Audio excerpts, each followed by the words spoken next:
Jadi kalau Bapak Ibu sekalian setelah suntik vaksin pertama lalu terkena salah satu cara untuk menurunkan tensi itu ya jadi nggak boleh takut, nggak boleh cemas, makanya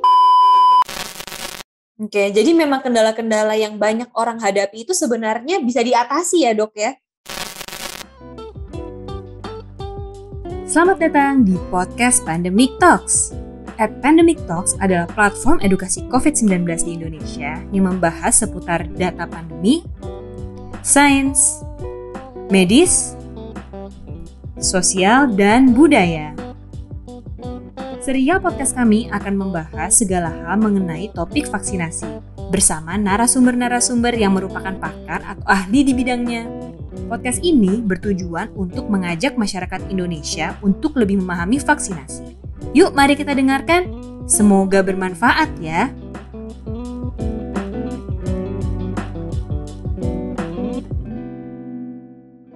Halo semuanya, apa kabar nih? Saya Mutiara, inisiator dari Pandemic Talks dan juga host Anda hari ini. Selamat datang di podcast vaksinasi Pandemic Talks. Program vaksinasi COVID-19 telah dimulai sejak awal tahun 2021. Sampai saat ini, sudah bulan September, baru 30,48% masyarakat yang mendapatkan dosis pertama. Sedangkan baru 17,3% yang mendapatkan dosis kedua. Meskipun sudah 8 bulan program vaksinasi dijalankan, akhir-akhir ini masih saja ya kita dengar kendala-kendala yang dirasakan masyarakat. Misalnya, ketika kemarin saya harus vaksin dosis kedua, sudah jauh-jauh datang, sudah meluangkan waktu untuk cuti. Ternyata vaksin dosis keduanya itu habis. Lalu saya jadi bingung, kalau nanti sudah ada dosis vaksin keduanya datang, saya harus mengulang dosis pertama saya atau langsung vaksin dosis kedua ya? Atau ketika saya mengantar ibu saya untuk vaksin. Kemarin ternyata baru ketahuan saat pemeriksaan kalau tensinya tinggi. Nah, sehingga dianjurkan bahwa ibu saya harus datang ke tempat vaksinasi di lain waktu. Nah, pastinya nggak cuma ada pertanyaan pribadi dari saya aja ya. Pasti banyak lagi pertanyaan-pertanyaan lainnya seputar kendala vaksinasi yang juga dihadapi banyak masyarakat. Hari ini podcast Pandemic Talks kedatangan narasumber spesial untuk membahas berbagai cara untuk mengatasi kendala-kendala yang mungkin dihadapi saat melakukan vaksinasi. Hari ini kita akan ngobrol bersama Dr. R.A. Adaninggar, dokter spesialis penyakit dalam yang selama 1,5 tahun ini juga sangat aktif melakukan edukasi kesehatan COVID-19.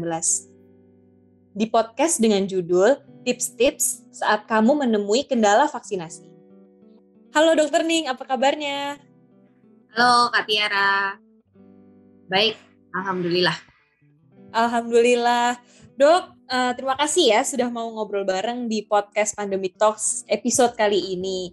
Nah, boleh ya dok mungkin sharing sedikit nih. Di daerah dokter praktek itu orang-orang pada semangat vaksin nggak sih dok? Saya kebetulan di Surabaya ya. Kalau di Surabaya ini saya rasa sudah cukup, cakupannya kayaknya cukup juga ya. Maksudnya sudah lumayan banyak juga di beberapa tempat, di beberapa rumah sakit, di beberapa tempat-tempat umum itu sudah banyak sekali dilakukan vaksinasi ya massal gitu dan sepertinya selalu rame sih Kak Tiara. Berarti kan mungkin animo masyarakat juga udah mulai meningkat ya. Iya. Bagus sih dok kalau gitu ya berarti. Dokter Ninggar kan juga sering nih ngobrol dengan follower-follower dokter di Instagram gitu. Banyak nggak sih dok sebenarnya follower dokter atau pasien dokter yang curhat mungkin atau cerita mungkin mereka mengalami kendala-kendala saat vaksinasi? Banyak banget ya, banyak banget entah itu pasien, entah itu juga follower di Instagram itu hampir setiap hari orang yang curhat atau cerita tentang masalah itu kebanyakan emang tentang teknis vaksinasi ya, terutama teknisnya gitu. Kayaknya cocok banget nih kita ngomongin hari ini ya. Nah dok, berarti pas banget ya, karena hari ini kita akan ngebahas banyak pertanyaan dari follower Pandemic Talks yang udah penasaran banget nih tentang harus ngapain sih, apa yang bisa mereka lakukan saat menghadapi kendala-kendala ini.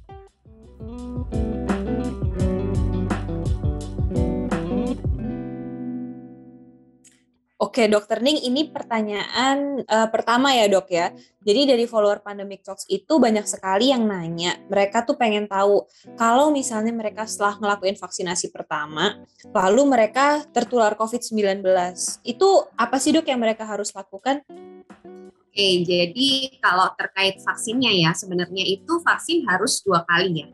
Karena uji klinis yang sudah dilakukan, terutama vaksin-vaksin yang beredar di Indonesia, itu semuanya 2 kali suntik harus dilakukan. Kenapa harus 2 kali? Karena memang dari suntikan pertama itu kita hanya perkenalan gitu dengan virus ini gitu. Jadi untuk mendapatkan kekebalan yang optimal atau pembentukan antibodi yang optimal itu kita butuh suntikan kedua. Jadi efeknya itu seperti boosting gitu ya, memboosting sel memori yang sudah ada atau yang sudah muncul pada saat suntikan pertama.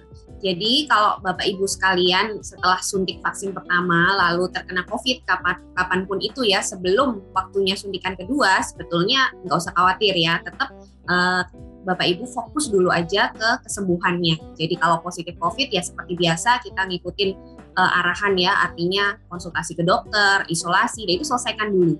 Jadi nggak usah mikir vaksinnya dulu. Artinya orang-orang untuk penyintas ini sebetulnya kalau misalnya sudah setelah suntik pertama lalu mengalami infeksi, itu sebetulnya juga seperti udah di booster ya. Jadi udah di booster, antibodinya udah naik juga. Jadi dia ini masih bisa spare waktu. Ada waktu di mana sekitar 3 bulan, 6 bulan ini diperkirakan antibodi atau kekebalan alaminya ini masih ada.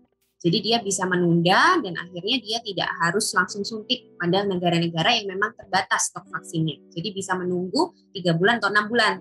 Nah, kalau di Indonesia itu Bapak Ibu tetap harus menunggu 3 bulan ya, karena ini adalah aturan yang udah dibuat oleh pemerintah kita, mungkin terkait tadi itu dengan adanya keterbatasan ya dari stok vaksin. Jadi seperti itu. Jadi di Indonesia keputusan untuk melakukan vaksinasi dosis kedua untuk penyintas itu menunggu 3 bulan itu berdasarkan banyak pertimbangan ya dok ya, nggak cuma dari sisi biologisnya dan medisnya itu sendiri.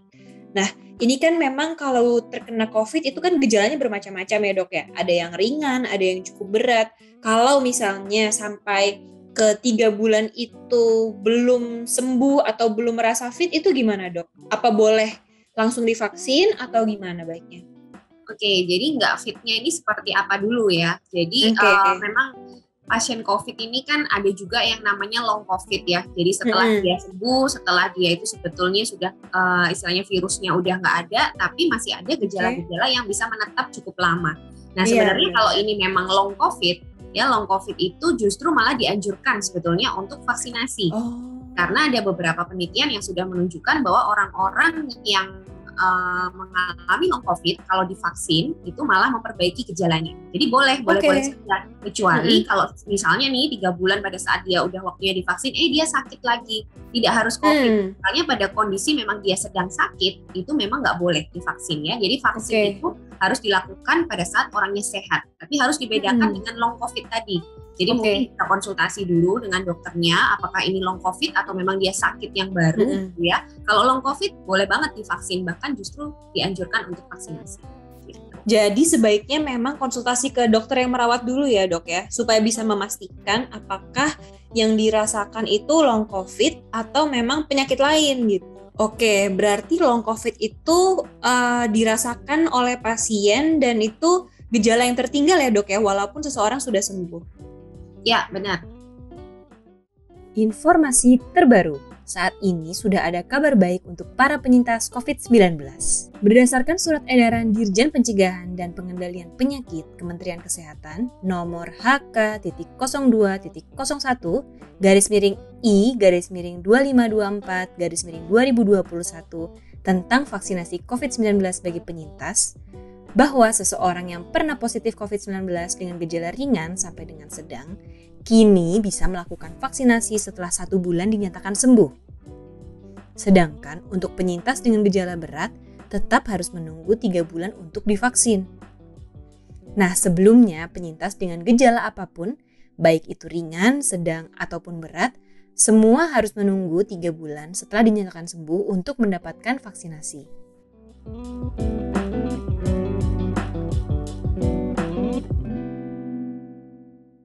Nah, kalau cerita ini sebenarnya pengalaman pribadi saya sih, Dok.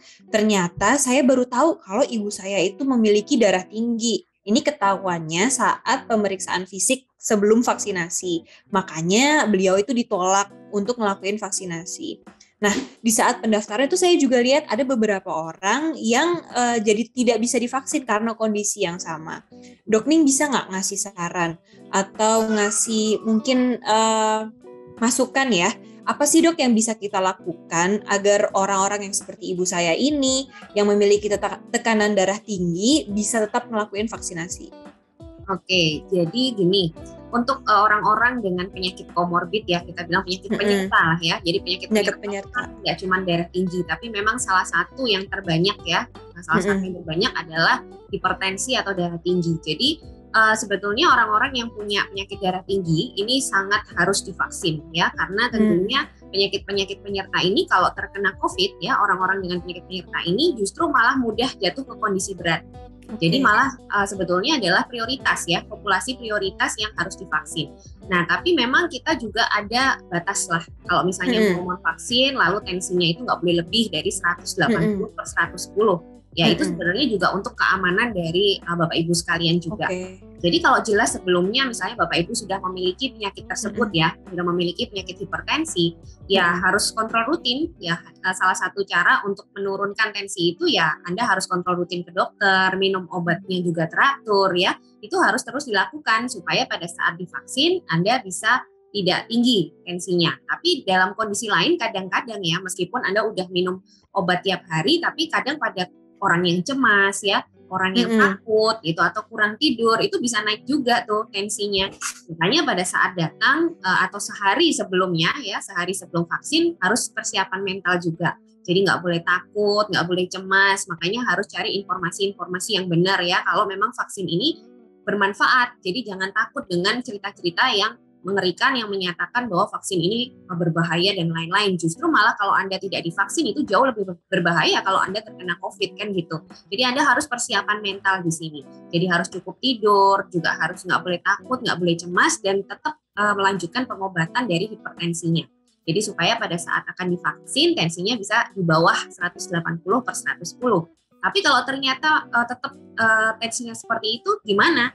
Ya sebetulnya bisa dua cara ya. Mungkin saja pada saat Anda datang dengan tensi segitu Anda memang belum rileks, bisa aja. Jadi mungkin diberikan kesempatan istirahat sebentar, lalu setelah itu baru ditensi bisa turun atau tidak. Kalau tetap nggak bisa ya terpaksa ditunda. Karena memang resikonya jadi jauh lebih besar ya. Tapi ditunda di sini artinya Anda harus berusaha ya. Jangan terus ditunda ya udah gitu. Anda harus tahu bahwa hipertensi ini jauh lebih berbahaya kalau terkena COVID. Makanya vaksin ini sangat dibutuhkan oleh orang-orang atau orang-orang justru yang memiliki penyakit penyerta seperti ini. Ya, jadi jangan putus asa. Kalau perlu langsung konsultasi ke dokter. Apa yang harus dilakukan nih dok untuk menurunkan tensi saya nih supaya bisa vaksinasi gitu. Oke, setuju sih dok, nggak boleh menyerah ya itu dok, harus terus berusaha. Kalau misalnya mungkin kemarin ditolak karena tensinya tinggi atau mungkin ada kondisi medis lainnya, jangan berarti kita pulang nggak ngapa-ngapain gitu ya dok ya. Harus konsultasi ke dokter, diobati, diusahakan ya.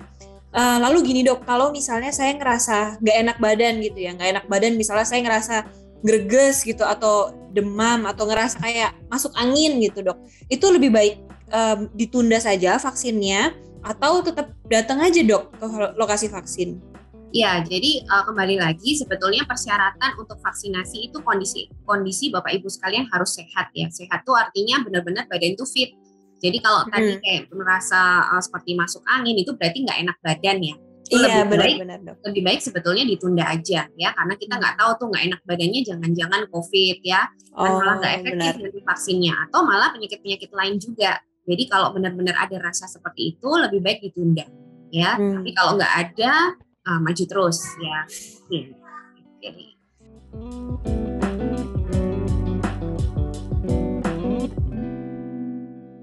Ini juga ada pertanyaan yang menarik sih dok.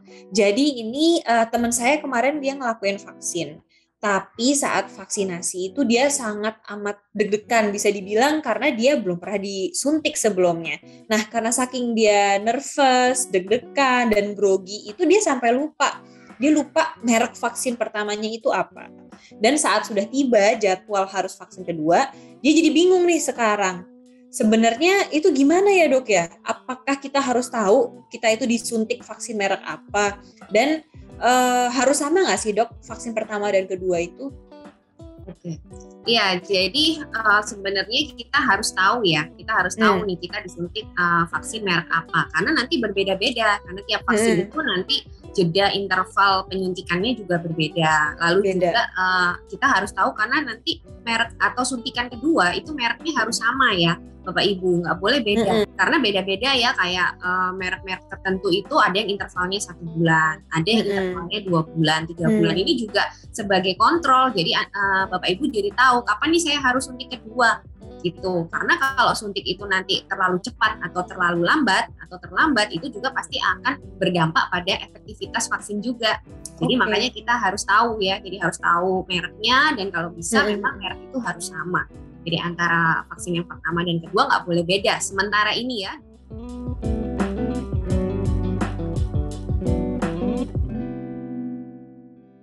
Oke dok, kita lanjut ke pertanyaan selanjutnya ya.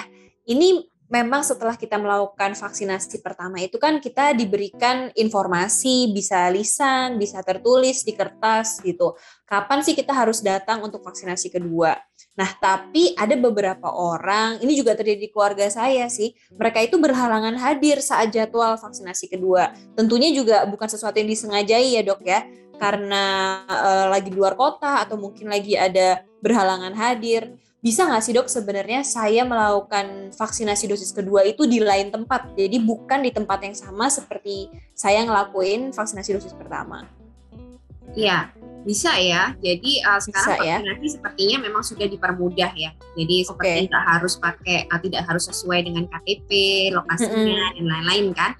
Yang penting Bapak Ibu harus tetap itu tadi yang saya bilang sebelumnya ya. Jadi harus tahu kapan sih harus suntik kedua. Jadi suntik kedua itu justru yang penting ya, karena suntik yang pertama itu sebenarnya kita belum membentuk suatu kekebalan atau antibodi yang tinggi atau luas atau bertahan lama, itu belum ya. Tapi setelah suntikan kedua, nah itu baru nanti kita akan terbentuk kekebalan optimal tersebut. Jadi jangan dilewatkan suntikan kedua. Jadi kalau ditanya, kalau misalnya pada saat hari H saya sakit misalnya, ya udah, kalau itu kan memang di luar prediksi kita ya, boleh aja mundur-mundur tadi seperti yang saya bilang sebelumnya. Yang penting harus tetap suntik kedua ya. Jadi kalau sudah sembuh, ini kita bicara non COVID berarti ya, penyakit yang non COVID ya, sembuh dulu, nanti setelah sembuh langsung ambil suntikan kedua. Kalau misalnya di luar kota ya sama, berarti mungkin cari informasi di kota tersebut. Kalau memang Anda istilahnya lama di sana gitu ya, tinggal lama di sana, bisa cari informasi untuk mendapatkan suntikan kedua. Jadi jangan dilewatkan. Kalau bisa tepat waktu.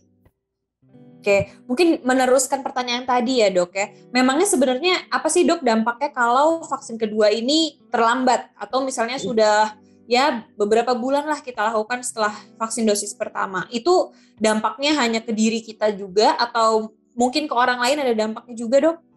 Ya, jadi memang kalau kita melakukan vaksinasi di luar interval yang tadi sudah diteliti gitu ya, itu kembali lagi kita nggak tahu nih bagaimana efektivitasnya. Ya bisa aja lebih baik, tapi bisa aja lebih jelek gitu kan. Oke. Ya, makanya jadi karena kita nggak tahu, lebih baik memang kita tepat waktu aja sesuai data yang ada, jelas itu efektifnya, jelas keamanannya juga. Tapi kalau tadi itu terlambat lama banget gitu ya, entah itu disengaja atau tidak, misalnya melewati masa toleransi tadi, tapi ya mau nggak mau tetap ambil aja yang kedua suntiknya. Jadi nggak ada, sampai sekarang belum ada ketentuan atau belum ada rekomendasi untuk suntik ulang. Makanya benar-benar jatah 2 ini harus betul-betul disayang-sayang gitu ya. Artinya harus benar-benar di apa ya bahasanya itu, di eman itu apa ya, disayang ya. Pokoknya intinya itu dimanfaatkan dengan baik ya dok ya. Dengan baik gitu ya. Itu adalah jatah kita, dan jangan ambil jatah orang lain. Kalau misalnya ada asal aja nggak mau ingat gitu ya di suntikan kedua terus telat lama, ini saya udah lebih dari 3 bulan saya mau suntik ulang, nah itu kan jatah orang lain gitu ya. Benar gitu loh. Lebih baik kita tahu bahwa stok vaksin kita juga nggak banyak, nggak melimpah ya. Jadi 2 ini benar-benar dimanfaatkan dengan baik. Jadi datang tepat waktu, kalau nggak bisa tepat waktu ya secepatnya pada saat Anda ada kesempatan itu ambil. Jadi jangan sengaja untuk melupakan terus tiba-tiba ingat terus minta lagi gitu ya, itu kan udah jatahnya orang lain gitu.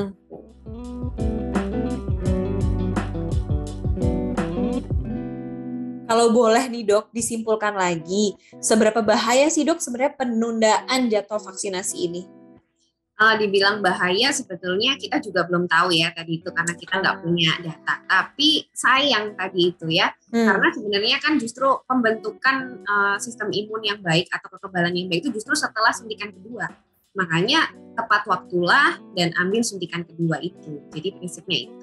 Diri ya, bahaya untuk kitanya itu sebetulnya kita belum tahu tadi karena kita nggak punya data ya untuk keamanannya. Tapi kalau Anda menunda ya, semakin lama Anda menunda berarti kan kekebalan yang terbentuk itu belum optimal. Jadi kalau Anda terkena COVID misalnya ya, itu Anda masih memberikan kesempatan virus ini untuk berkembang biak, membuat Anda sakit, dan Anda masih bisa menularkan ke orang lain.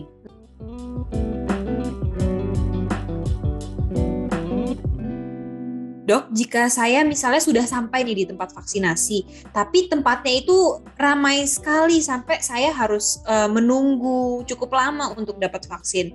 Itu baiknya gimana ya dok? Apa baiknya saya pulang aja tunda vaksinnya atau saya tetap menunggu di kerumunan untuk hari itu? Dokter boleh ya kasih solusi untuk hal ini? Iya, ini memang banyak sekali terjadi ya Kak Tiara ya. Jadi mungkin kita sebagai orang yang mau divaksin tentunya kan inginnya jangan sampai divaksin justru malah tertular penyakit di situ gitu ya. Iya, itu yang kita takutin sih dok.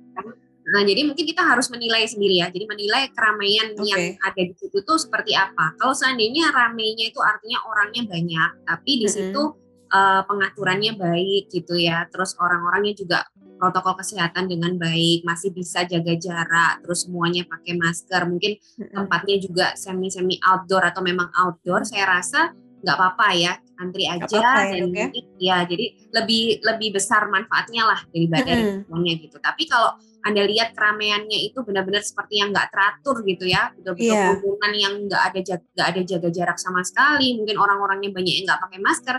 Mungkin lebih baik diurungkan aja niatnya dulu, mungkin besok kembali lagi misalnya ya, tapi mungkin kembalinya bisa lebih pagi lagi, datang lebih awal, jadi supaya Anda nggak perlu ngantri di belakang-belakang, jadi di awal, terus juga pastikan dokumen-dokumen Anda juga lengkap, jadi Anda nggak perlu bolak-balik gitu ya, jadi udah siap dan antrinya nggak terlalu lama, terus juga nanti prosedurnya biar cepat gitu. Oke. Benar sekali dok, dan kalau bisa habis vaksin jangan langsung nongkrong ya dok ya. Oh itu jelas, jangan ya, karena kalau orang itu setelah divaksin nggak langsung loh ya terbentuk antibodinya, itu harus diingat. Jadi bahkan setelah suntikan kedua itu terbentuk antibodi optimal baru setelah 1 bulan kemudian. Jadi jangan setelah disuntik langsung bisa ngapa-ngapain ya, jangan ya. Jadi paling tidak dikasih waktu 1 bulan. Tapi itu pun bukan berarti setelah 1 bulan Anda juga boleh lepas masker, lalu udah mulai tidak protes, itu juga nggak boleh ya. Selama vaksin ini belum rata, belum banyak cakupannya, masih banyak orang yang belum divaksin, tentunya tetap protokol kesehatan itu harus tetap dilakukan gitu. Ya, manfaat vaksin itu sekali lagi bukan untuk diri kita sendiri saja ya dok ya, tapi semakin banyak orang yang ikut, semakin manfaatnya lebih besar lagi. Jadi kalau misalnya para pendengar semua, bapak ibu semua masih ada keluarganya yang belum vaksin, kawan-kawannya belum vaksin, harus diajak secepatnya ya dok ya. Apalagi yang punya penyakit penyerta, karena itu juga malah kelompok yang harus dilindungi. Bener ya dok ya? Bener banget.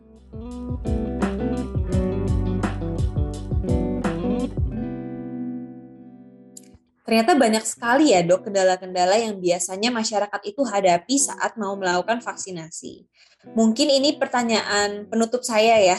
Dokter bisa nggak kasih saran atau pendapat bagaimana sih dok sebaiknya sikap kita dalam menghadapi kendala-kendala ini? Oke, jadi sebelum itu kita harus punya pola pikir tertentu ya mengenai vaksin ini. Jadi kita harus yakin dulu sebetulnya vaksin ini apa sih manfaatnya buat kita gitu ya.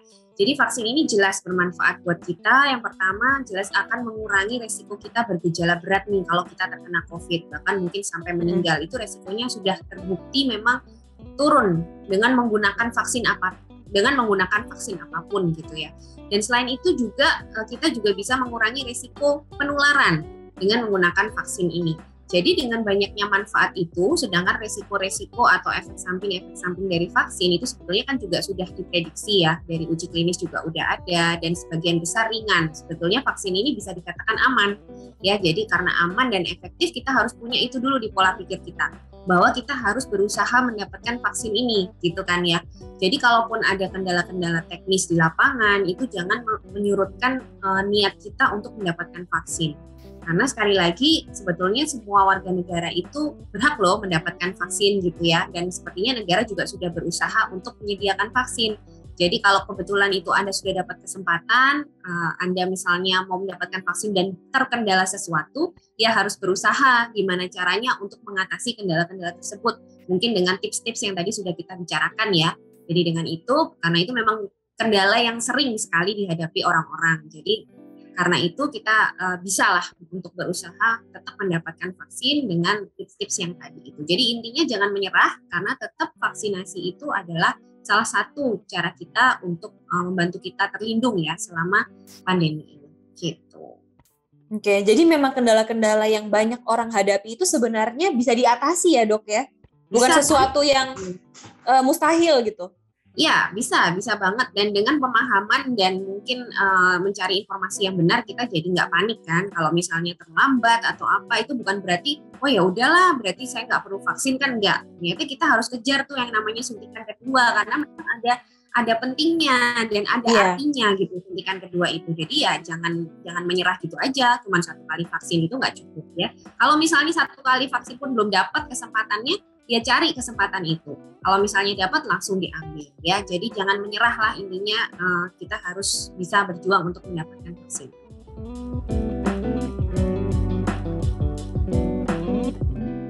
Nah, para pendengar semua, dari obrolan seru kita tadi bisa disimpulkan ya bahwa walau ada berbagai rintangan di saat kita mau melakukan vaksinasi, selalu ada solusi di balik kendala-kendala tersebut.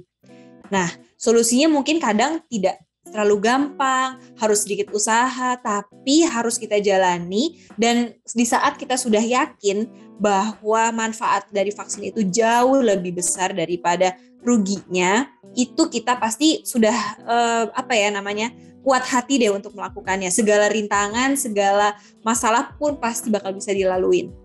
Nah, para pendengar, jadi jangan ragu ya untuk bertanya dan mencari informasi sebelum divaksin. Cari tahu nomor kontak penyelenggara vaksinasi di daerah kalian, dan silahkan bertanya mengenai teknis-teknisnya agar bisa lebih siap di saat hari H saat divaksin. Untuk para pendengar yang jadwalnya tertunda karena sakit, penyintas COVID-19, atau penyakit penyertanya sedang tidak stabil, segerakan vaksin ketika sudah dapat rekomendasi dari dokter yang merawat. Semakin cepat Anda divaksin, semakin cepat Anda juga terlindungi. Ada salah satu alasan penting lagi nih kenapa semua orang harus divaksin. Apabila ada teman atau keluarga atau saudara kita yang masih bisa belum divaksin karena penyakit penyertanya atau mungkin usianya belum cukup, mereka ini akan terlindungi dari kita-kita yang sudah divaksin. Jadi ayo segera vaksinasi ya ketika ada kesempatan. Oke, sampai juga kita di akhir acara hari ini. Saya ingin mengucapkan terima kasih yang sebanyak-banyaknya kepada Dr. Ning, kepada para pendengar juga yang telah menyimak dan mengirimkan pertanyaan. Nah, semoga podcast kali ini bisa bermanfaat dan untuk para pendengar lebih yakin lagi untuk melakukan vaksinasi, bahwa vaksin itu memiliki peran yang sangat amat penting untuk mengendalikan pandemi. Oke, semoga pendengar tidak ragu untuk vaksin lagi ya. Ayo vaksin, ajak keluarga dan teman-teman kalian semua untuk vaksin. Jangan lupa prokes 5M ya. Kita bersama bisa secara aktif turut mengendalikan pandemi ini. Dr. Ning, sekali lagi terima kasih banyak ya. Oke, sama-sama. Semoga bermanfaat ya. Oke, sampai ketemu lagi ya Dok Ning. Thank you. Dadah. Untuk mendengarkan seri podcast vaksinasi yang lainnya dan juga informasi atau edukasi seputar pandemi, kunjungi akun Pandemic Talks di Instagram, Spotify, dan YouTube. Bantu kami untuk menyebarkan informasi bermanfaat ini ke keluarga, relasi, dan masyarakat lainnya. Mari kita sukseskan vaksinasi agar pandemi lekas selesai. Contohnya itu ada bermacam-macam. Bisa dengan datang ke vaksinasi sesuai jadwalnya, membantu menangkal hoax, dan juga meneruskan informasi yang benar tentang vaksinasi. Semoga Indonesia bisa bangkit dari pandemi. Yuk, Indonesia bisa yuk!